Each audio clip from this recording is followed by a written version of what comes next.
Okay, I'm here to do the mid-year book Freakout tag, and I have notes, so I hope you look at this fancy notebook. One, the best book of 2026 so far. I listened to the audiobook of James by Percival Everett. I read it in like one day. It was incredible. That was a 5-star read for me. I found a book called Kid Gloves by Lucy Knisley, which was like a graphic novel about being pregnant or like trying to be pregnant, and it was just really, really good. It was really good. So that's a 5-star read. I found it in a charity shop and I found it for 50p. What a great find. I also really enjoyed There by Tommy Orange. I gave it 4.5. I don't know why I gave it 4.5. I think I gave it 4.5 because everything kind of tied up in a confusing way at the end, which is okay. It's not a bad thing. Yeah, I just found it a bit hard to follow the end, I think. But I really enjoyed it, and I think there was just like so much great writing in that book.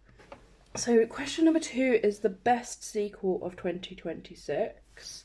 And like this is all really difficult because I'm like, is this meant to be published in 2026 or just like when I read? It's when what I read in 2026. So I did finally read the Lights volume of the is it called Sheets trilogy by Brenna Thumler. It was, as expected, beautiful. 5 stars. I liked the storyline in this one. It was really great, and as always, the art was beautiful, and I really loved it, and the colours stunning.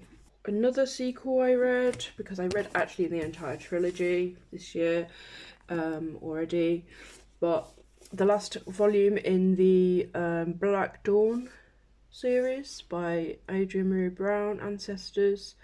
When I originally requested this on NetGalley and I thought that was a cat, but it's not a cat, it's a dog. Honestly, this is a great trilogy if you like anything to do with like dystopian urban stuff. There's like some light magical elements with it, but it is mostly based in like a reality where people are surviving after a pandemic. It's just really cool, really fucking cool. You should read this book. In fact, don't read this book first. Read the first book first, which is called Grievers. But if you like anything to do with kind of a bit, kind of, I want to say sci-fi, but I think it's just like dystopian, really. If you like anything to do with that kind of stuff, this is one you need to read. It is grounded in activism, and you know, she's a black author writing about black characters and other people of colour, and it was just really good trilogy. The books are kind of small as well, which is cute, irrelevant, but you know, nice.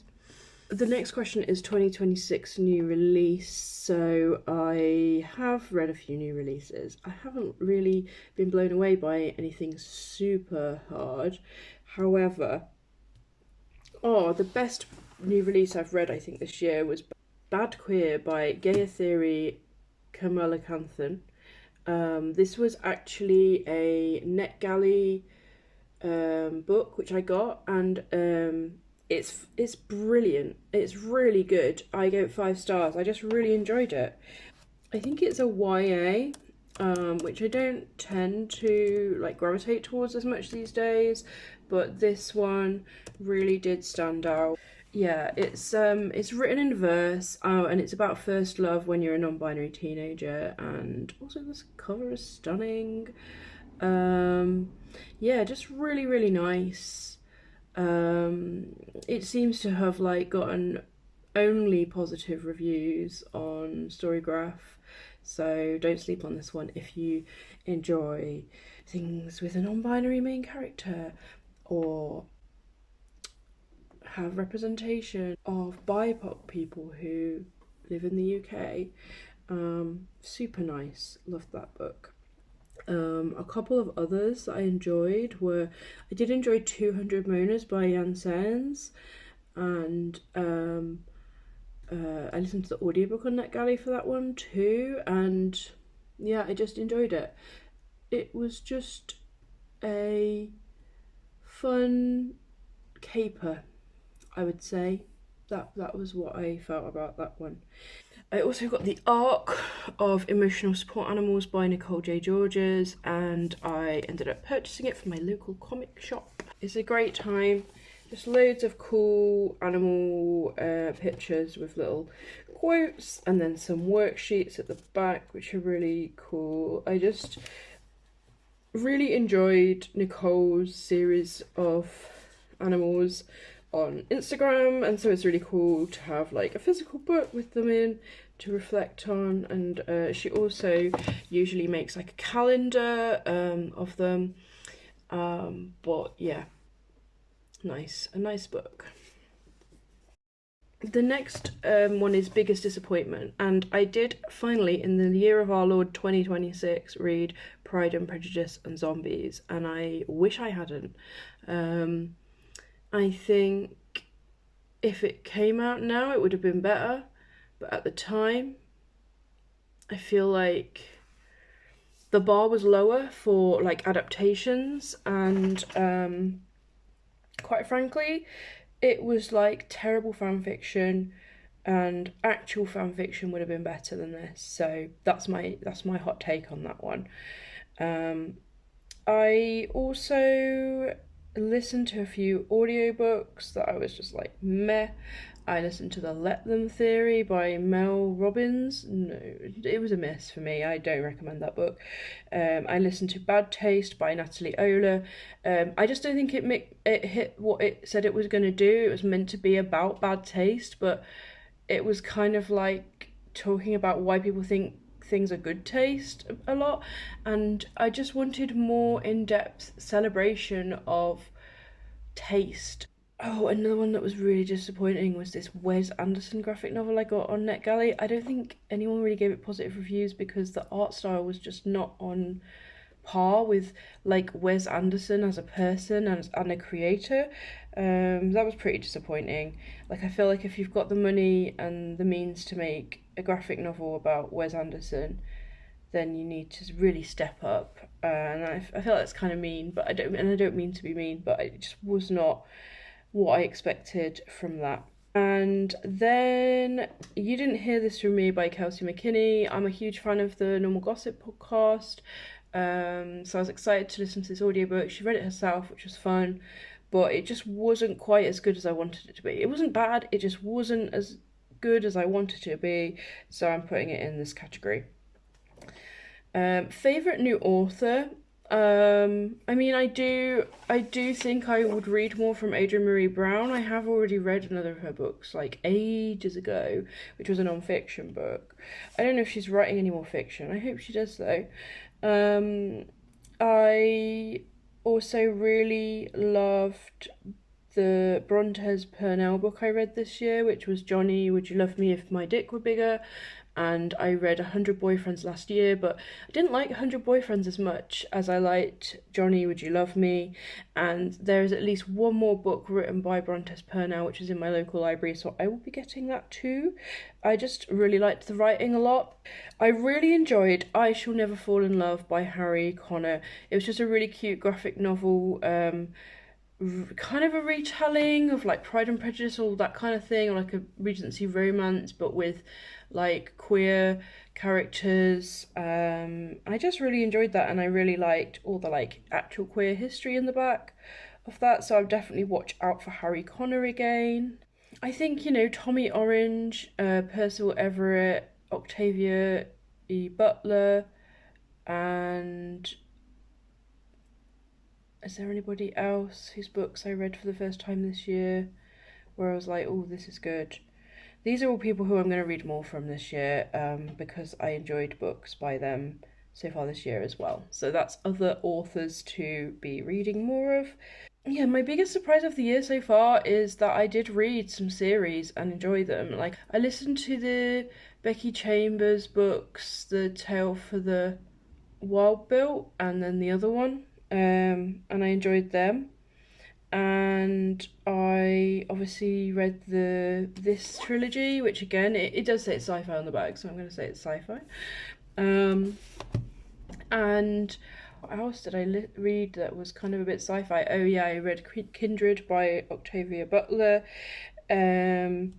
So yeah, all of these books are books which I wouldn't have considered myself as being like super into at the start of the year, but I do feel like I have been able to kind of tentatively try that genre, those kinds of genres like sci-fi and trilogies and series. And I even listened to the Murderbot book by Martha Wells, like the first one, and it was really short. So, and I would consider keeping on reading. It wasn't like incredible, but I guess, you know, it's the first one, and it definitely was, you know, interesting enough to keep reading if I was in the mood to read something like that.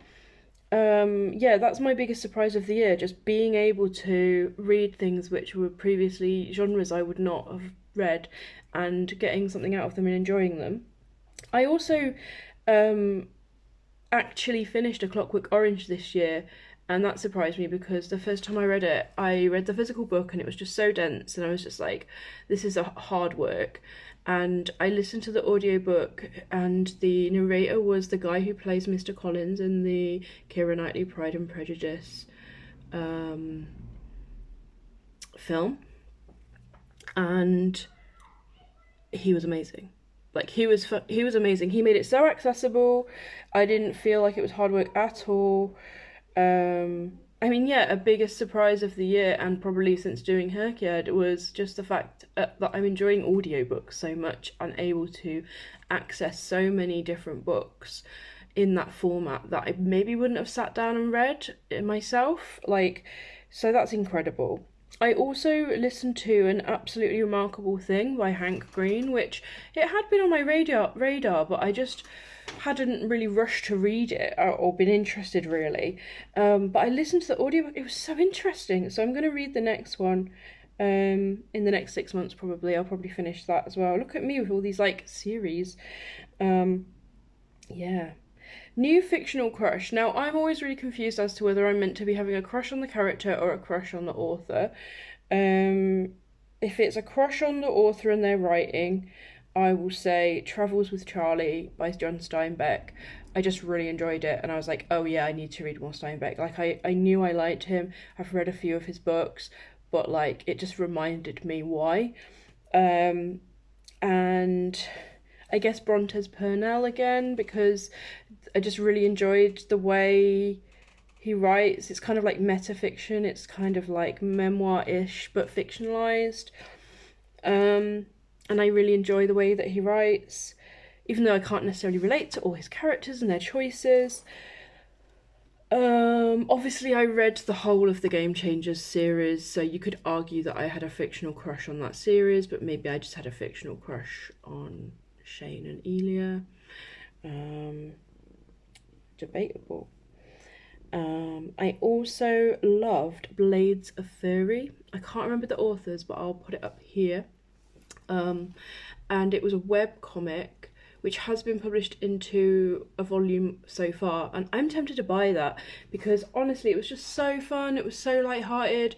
It was about anthropomorphic animals, think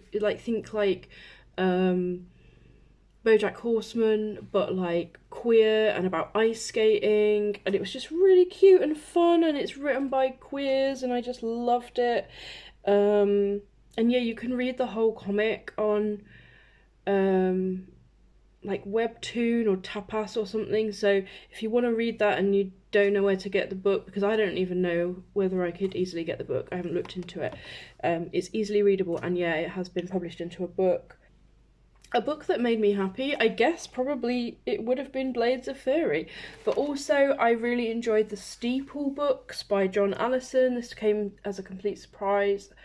I don't know what I was looking for or why, but I was on my local library's Libby app where they have like graphic novels, and he wrote Giant Days, and I did enjoy that. I think what I enjoyed about it is that so many graphic novels are American, but he writes about the UK. So yeah, it's called Steeple, A Supernatural Tale of Friendship, the Devil, and Moral Grey Areas. So it's really about friendship between these two women who meet because one of them moves to this like remote place to be like a trainee chaplain or like a priest, and then there's this like goth girl who's like the bad girl who like is a Satan worshipper or whatever. And it's just really fun. This is really fun, and it's really light-hearted. There's 3 in the series so far, and I ended up reading the first and the second one, and I gave the first one 5 stars, and I gave the second one 4.75. So there's another volume. Actually, there's 2 more volumes, and I'm definitely going to read them. Really enjoying these books. They're just really fun, and they're so British in a way that I enjoy. Sometimes I don't like British things, and I feel kind of repelled by kind of like British humour or like identity, but like I like these ones, so that's cool. A book that made me cry. Now, I really honestly don't think any book has made me cry this year, and I don't think that's because of anything other than me, because I just haven't cried very much this year. I found it very difficult to cry. I think it's probably because of my combination of medication. Thanks, ADHD.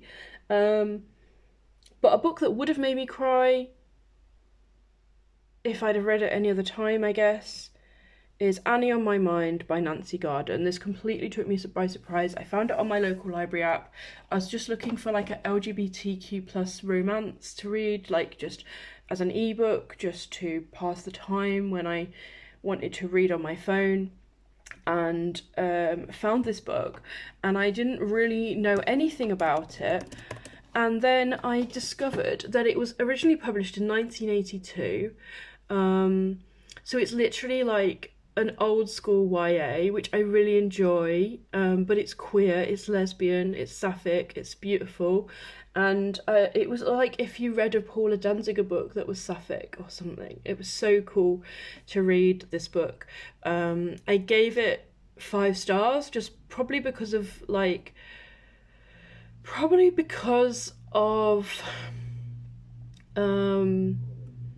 just nostalgia. It was realistic, you know, there was a lot of homophobia, it's very sad, and you know, there's a lot of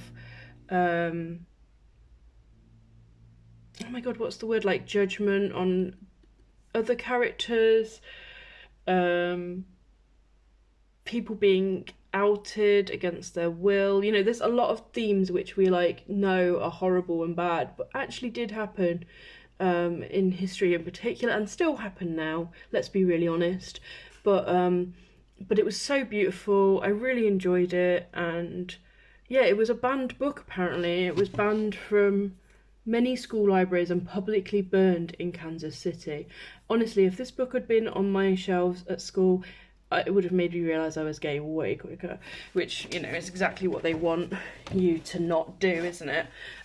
So yeah, oh my god, incredible to read a book that is like a historical document, really, and devastating to read it in the year 2026 rather than like in the late 90s when I was like becoming a teenager. The fact that this was published in 1982 is just fucking groundbreaking to me. What an amazing book. I really recommend anyone read this who wants to read something that is like of its time, like of its time, but like realistic and beautiful. What a nice time I had with that book. So the 10th question is the most beautiful book I bought this year. Now, I don't buy loads of books, however I did buy this book, and it is beautiful. So there's that, I already mentioned it. And I also was given a copy, I can't believe I was given a copy of this, The Book of Murmurs by Candice Perwin. So I read the e-arc on NetGalley and it blew me away. And then my friend was at like an event for it and got like a signed copy of it. How cool is that? and got multiple copies and gifted it to me. The reason it blew me away is because the art in this is absolutely incredible. It's just so stunning. There's so many pages of like beautiful illustrations and different colour palettes and styles, and it just made me really want to pick up some pencils and draw. And I really love it when graphic novels just make me inspired to actually just start drawing. That's what I love. It's like a series of little stories about a girl who's trying to find her parents. It's very magical and fantastical, but it's so beautiful. She's trying to find people and herself and everything. It's very nice. So yeah, beautiful book. Okay, and now the last question is, what books do I need to read by the end of this year? And really, the only books I really need to read by the end of this year, because I've committed to reading them, are my books for the TBR Spin thing, which is run by Sarah at Freshly Read Books. And I do have a list of them somewhere. So, and I don't think I've really posted about them, but they're all physical TBR books that I've been meaning to read for a while. So I compiled the list at the start of the year, because that's how it works. You compile a list of 12 books that you want to get read this year, and then every month she spins a wheel and there's like different prompts to decide which book you pick. May, my book is Closer Than Eyes by David Wojnarowicz, and completely butchered his name in my last video, apologies. I haven't read that yet, but I am going to try and read it this month. July is the book with the longest title out of all the ones left. So I'm reading, I'm going to read Margaret Drabble's Jerusalem the Golden, because that is the one with the longest title now.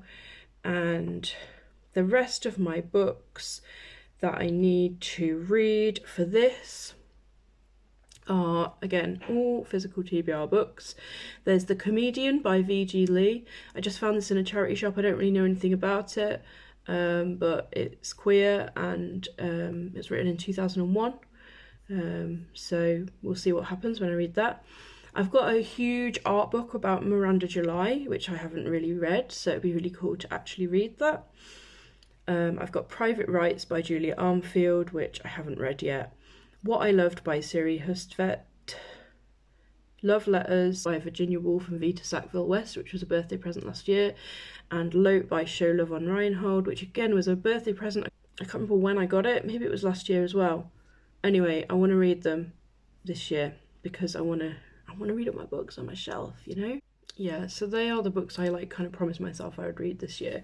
I've also got some TBR long haulers, which would be incredible to get off the long haul TBR location of my brain.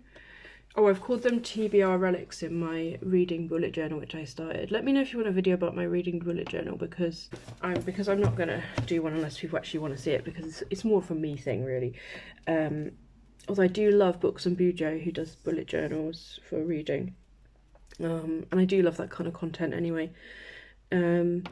So I've got a couple more books on here, and actually they are all books on that TBR Spin, apart from Nights at the Circus by, is it Angela Carter? Which I've had on my physical TBR for 5 years. Feels like longer though. And then I've got an ebook called Shine of the Ever, and I'm concerned that I've actually lost this. But it's I believe it's a small published book. It's by someone called Claire Rudy Foster, from 2019. I think I bought the ebook in 2019 or maybe 2020 to read, and I just never got around to it because it was an ebook, and I think it was in a funny format, so I just couldn't easily read it without having a PDF open on my computer. I do still really want to read that, so I might have to find it somewhere. So yeah, that's the situation. Plus I'm going to start Her Kid 3, so every single book on that I need to read, but let's just worry about that in another video, because this is not that video. Thanks for watching. Maybe I have my mojo back. We'll see. Yeah, thanks so much for watching.